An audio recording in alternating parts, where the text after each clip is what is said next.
What drives a teenager to commit the unthinkable? As young lives hang in the balance, we're often left grappling with the weight of their actions and the chilling calmness they can exhibit in court. Today, we will explore the shocking stories of teenage killers reacting to life sentences.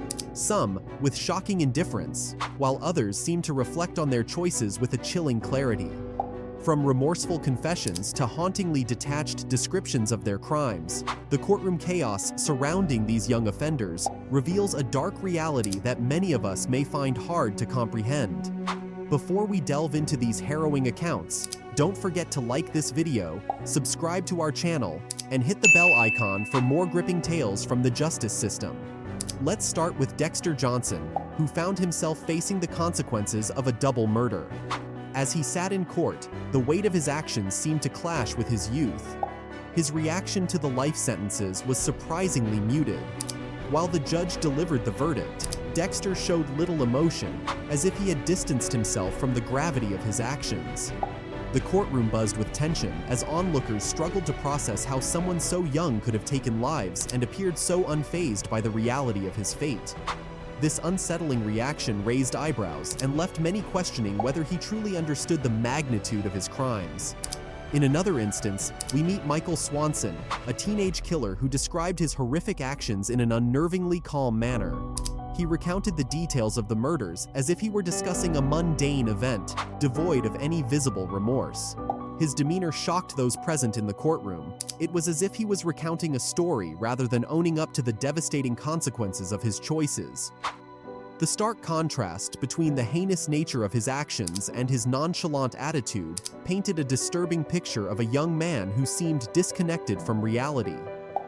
Dylan Schumer was another teenage killer who faced the harsh judgment of the court. After being found guilty of murder, he was sentenced to 25 years to life in prison.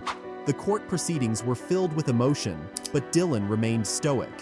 His parents, present in the courtroom, struggled to process the situation. The weight of their son's actions had fractured the family, leaving everyone grappling with the reality of a life behind bars. As the sentence was read, Dylan's expression remained unchanged, raising questions about his understanding of the enormity of the pain he had caused. The case of 15-year-old Greg Ramos took an even darker turn. After a heated argument over grades, he confessed to the shocking murder of his mother. In court, the atmosphere was tense, and Greg's admission struck a deep chord with everyone present.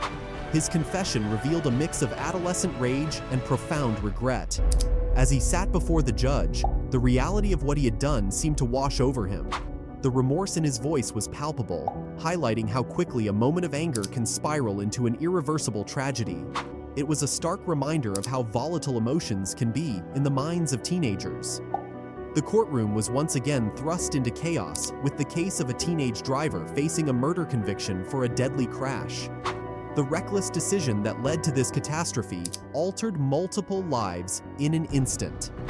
The young driver's face reflected shock and disbelief as the judge handed down the ruling. It was evident that he had not fully grasped the consequences of his actions until that moment.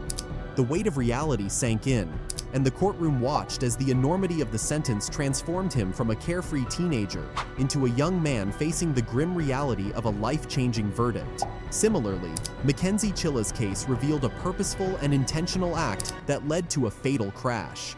In court, the prosecutor painted a vivid picture of the events that unfolded that day. Mackenzie's calm demeanor seemed even more disturbing given the context of the crash. Her lack of visible emotion during the proceedings left many questioning her state of mind. As she was sentenced, the families of the victims expressed their heartbreak and anger, a stark contrast to her unsettling calmness.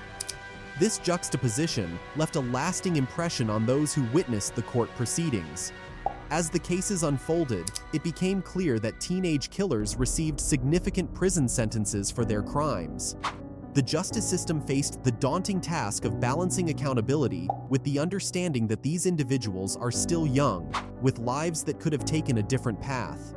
In many instances, teenagers were handed life sentences, sometimes with the possibility of parole.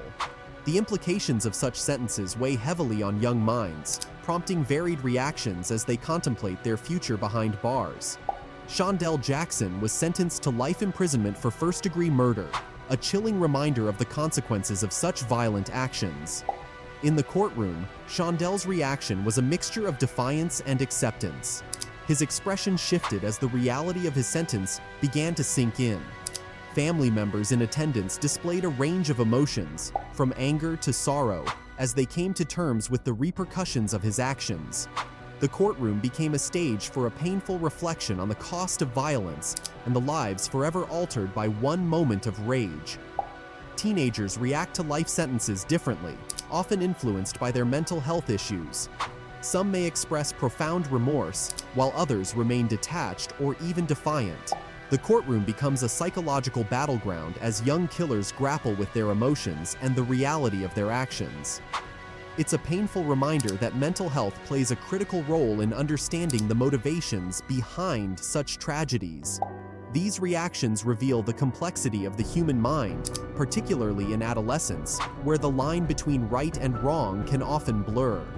Lastly, we encounter Lindsay, who was convicted of first-degree murder and sentenced to life in prison without the possibility of parole. Her case was marked by a series of shocking outbursts during the trial, where she struggled to articulate her thoughts. The courtroom atmosphere thickened with tension as she oscillated between anger and despair. The weight of her actions sank in deeper as she realized the permanent consequences of her decisions. Lindsay's case highlights the profound struggles that can accompany the mental turmoil of young offenders as they face the harsh realities of their choices. These courtroom dramas surrounding teenage killers serve as a haunting reminder of the fragility of youth and the dire consequences of reckless decisions. Each story, from shocking indifference to sincere remorse, showcases the complexity of teenage psychology in the face of unspeakable actions. It forces us to grapple with the difficult questions: what drives a young person to violence, and what can be done to prevent such tragedies from unfolding in the future? Thank you for joining us as we explored these chilling stories. If you found these tales compelling, please take a moment to like this video, subscribe to our channel, and hit that bell icon for more riveting content. Remember, the courtroom can reveal some of the darkest aspects of humanity, and we'll continue to bring you these stories that challenge our understanding of justice and redemption. Stay tuned for more eye-opening explorations into the human psyche.